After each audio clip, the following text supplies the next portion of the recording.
नमस्कार शेतकरी बंधूंनो. आपण भाजीपाला पिकात प्रामुख्याने टोमॅटो पिकात बेसल डोस टाकताय का? टाकत असाल तर त्यामध्ये ICL कंपनीचे पॉलिसल्फेट याचा वापर का करावा? तर पॉलिसल्फेटचे आपण महत्त्वाचे फायदे.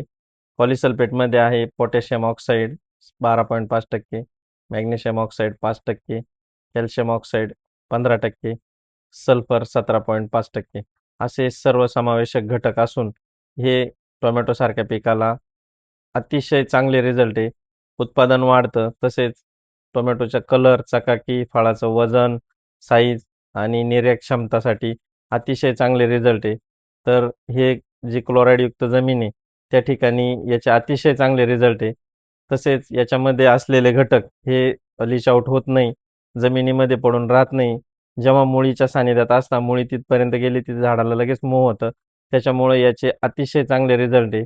तर शेतकरी बंधूंनी याचा वापर भाजीपाला पिकांमध्ये, टोमॅटोसारख्या पिकांमध्ये जरूर करावा. याचं एकरी प्रमाण आहे 70 ते 80 किलो एकरी. बेसल डोसमध्ये कुठल्याही खतामध्ये हे मिक्स होतं.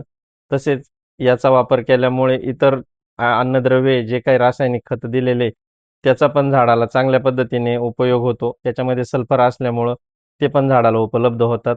शेतकरी बंधूंनी याचा वापर करावा. हे नर्मदा कृषी सेवा केंद्र गिरणारे तसेच Narmada fertiliser and agro agencies Girnare येथे उपलब्ध आहे. धन्यवाद.